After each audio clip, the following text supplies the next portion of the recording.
Junior n'avait jamais appris à douter. Fils unique d'un homme politique richissime, craint et respecté, il avait grandi avec la certitude que l'argent ouvrait toutes les portes et effaçait toutes les conséquences. À l'université, sa réputation le précédait, brillant, provocateur, mais surtout arrogant. Il se moquait ouvertement des croyances, des traditions et de tout ce qui touchait au spirituel. Pour lui, les légendes africaines n'étaient que des histoires inventées pour effrayer les ignorants. Lorsque l'université annonça une excursion académique vers le village reculé d'Akak, réputé pour ses grottes ancestrales et ses rites anciens, Junior ricana. Il aurait pu voyager en avion, confortablement, mais le professeur imposa un trajet en bus. 2 jours de route, car l'examen final serait basé sur ce que les étudiants vivraient pendant le voyage. Junior accepta à contre-cœur, convaincu que rien de marquant ne pouvait lui arriver sur une simple route poussiéreuse.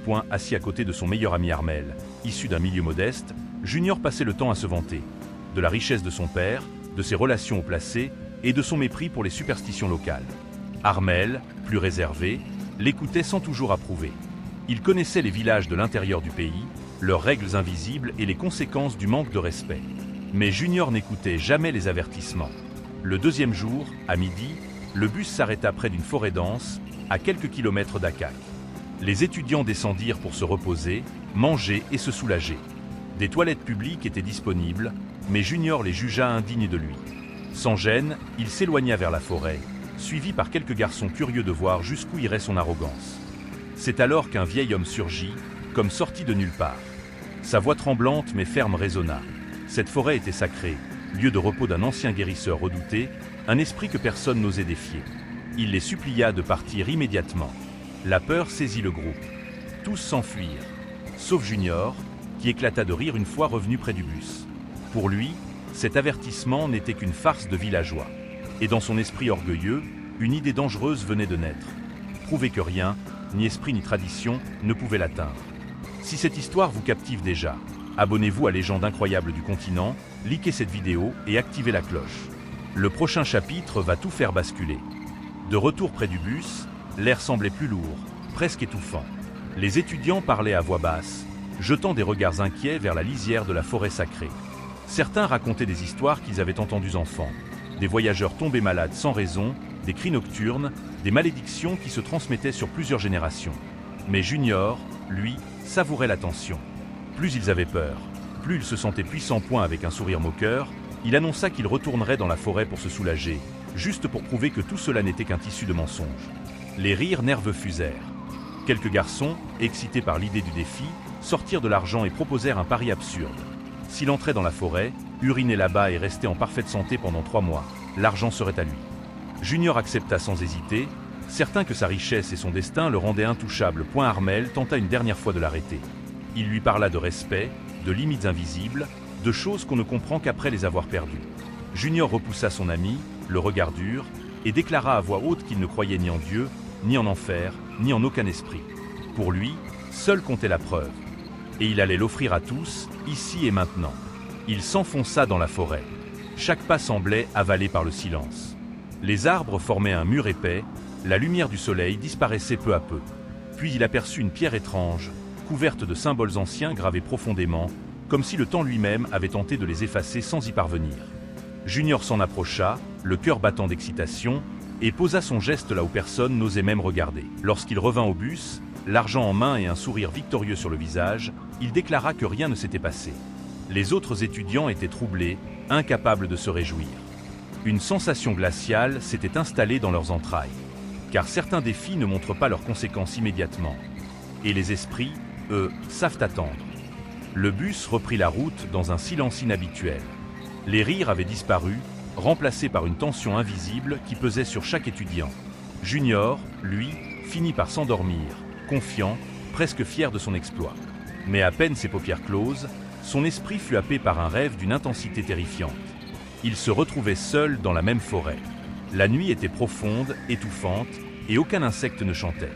Soudain, une envie incontrôlable d'uriner le submergea, une pression douloureuse, comme si son corps ne lui appartenait plus. Lorsqu'il céda, des enfants apparurent autour de lui, leurs visages figés dans des sourires moqueurs. Ils pointaient du doigt Junior, riaient, chuchotaient son nom, tandis qu'il était incapable de s'arrêter. Il se réveilla en sursaut. Une odeur forte envahit l'habitacle du bus. Tous les regards étaient tournés vers lui. Junior venait de suriner dessus, en plein sommeil. Les rires éclatèrent, cruels, humiliants. Lui qui se croyait invincible ressentit pour la première fois une honte profonde, brûlante. Il tenta de se rassurer. Ce n'était qu'un accident, la fatigue, rien de plus. Mais cette nuit-là, à l'hôtel du village d'Akak, le cauchemar revint. Le même rêve, les mêmes enfants. Et au réveil, le même constat. Le lit trempé, l'odeur insupportable, le regard choqué d'Armel. Ce n'était plus une coïncidence. Quelque chose venait de s'attacher à lui. Quelque chose d'ancien, de patient et de très en colère. À partir de ce jour, Junior ne dormit plus paisiblement. Chaque sieste, chaque moment de repos devenait une menace. Même éveillé, il ressentait parfois cette pression soudaine, violente, comme si son propre corps se retournait contre lui. Les autres étudiants commencèrent à l'éviter. Les moqueries avaient laissé place à la méfiance. Dans leur regard, Junior ne voyait plus de rire, mais de la peur. Armel tenta de l'aider.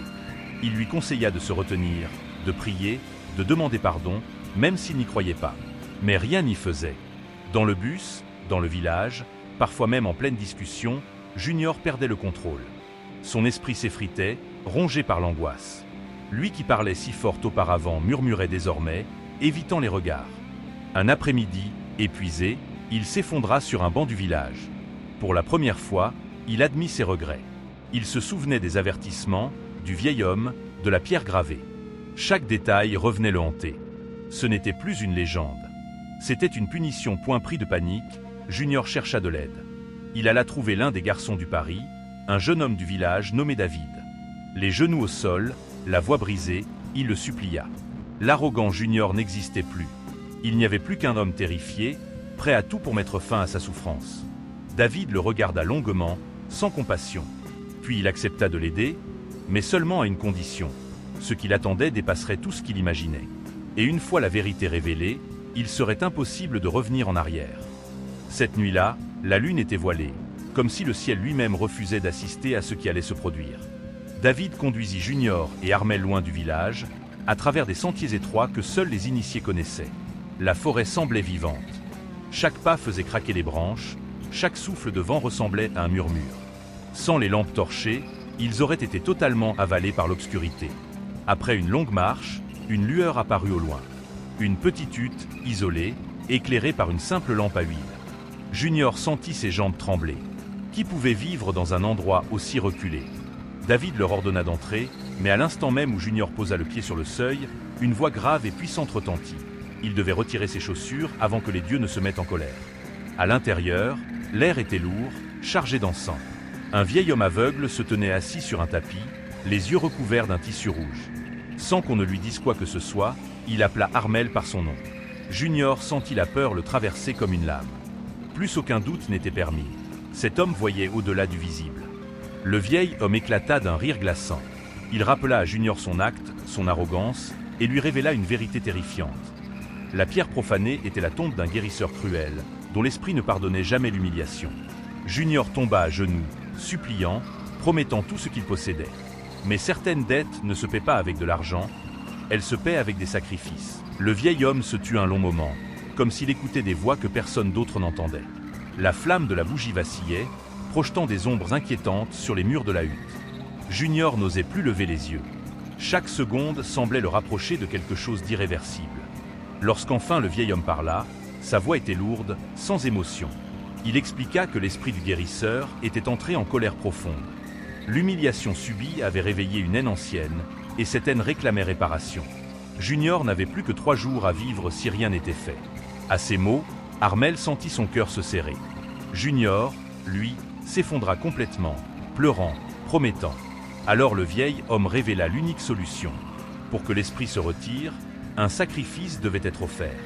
Pas de l'argent, pas des prières, mais quelque chose de charnel. Junior devait choisir, renoncer à sa capacité de donner la vie ou perdre à jamais celle d'uriner.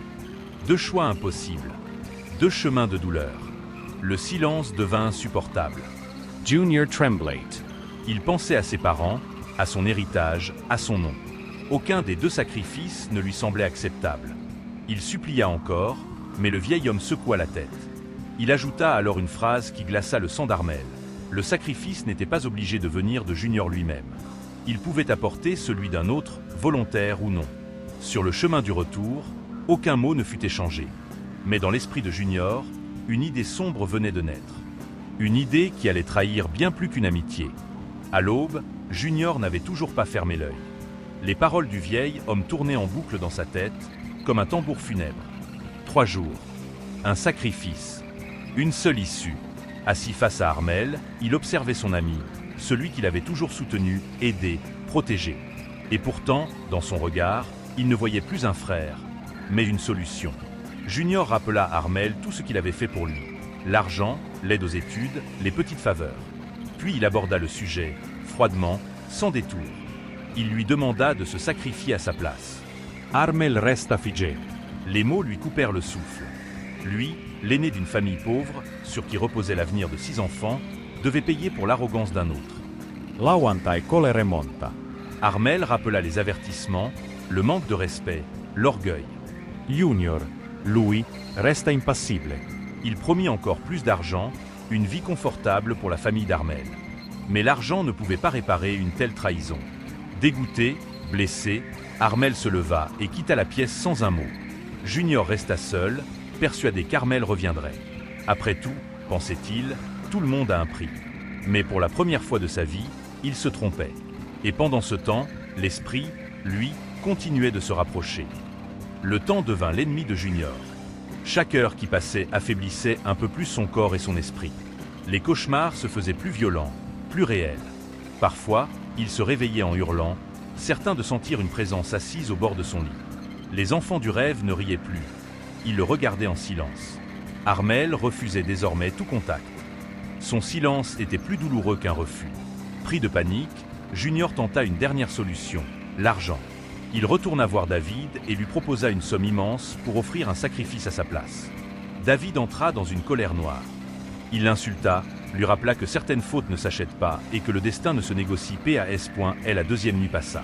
Junior sentit son corps lâcher. Il savait que le 3e jour serait le dernier. L'arrogance avait disparu, remplacée par une terreur animale. Seul, sans allié, il comprit trop tard que le respect vaut plus que toute fortune. Pointé pendant que Junior priait sans conviction, quelque chose se rapprochait, patient, sûr de sa victoire. La 3e nuit tomba lentement, lourde comme un linceul. Junior était seul dans sa chambre, incapable de dormir. Chaque bruit semblait amplifié, le grincement du bois, le souffle du vent, le battement affolé de son cœur. Il savait que le temps était écoulé. Aucun sacrifice n'avait été offert. Aucune rédemption n'avait été acceptée. Aux premières heures du matin, le cauchemar revint, mais cette fois, il ne se réveilla pas vraiment. La forêt l'encerclait de nouveau. La pierre sacrée était là, fissurée, suintant une ombre épaisse. Une silhouette se dressa lentement devant lui, déformée, silencieuse. Junior voulut crier, supplier, promettre encore, mais aucun son ne sortit de sa bouche. À l'aube, on retrouva Junior sans vie, le visage figé dans une expression de terreur absolue. Aucun signe de violence. Aucun médecin ne put expliquer sa mort. Officiellement, ce fut un arrêt mystérieux. Officieusement, seuls Armel et David connaissaient la vérité. L'esprit avait repris ce qui lui avait été refusé. Les jours passèrent, puis les années. L'histoire de Junior ne fut jamais racontée officiellement. À l'université, on parla d'un malaise inexpliqué, d'une tragédie silencieuse. Mais dans le village d'Akak, les anciens savaient. Ils murmuraient son nom comme un avertissement, un rappel sévère adressé aux jeunes générations. Armel, profondément marqué, termina ses études. Il trouva un bon travail et réussit à sortir sa famille de la pauvreté, sans jamais trahir ses principes. Il n'oublia jamais Junior, mais il comprit que certaines épreuves sont des choix et que l'orgueil détruit plus sûrement que la misère. David, lui, continua de respecter les traditions, convaincu que les ancêtres veillent toujours. Cette légende traverse le temps pour nous rappeler une vérité essentielle. L'argent n'achète ni le respect, ni l'immunité. Où que vous soyez, respectez toujours les coutumes, les lieux sacrés et les croyances des peuples. Car mépriser l'invisible, c'est parfois signer sa propre condamnation. Si cette histoire t'a marqué, abonne-toi à Légendes incroyables du continent, like cette vidéo et partage-la. D'autres légendes africaines encore plus troublantes t'attendent.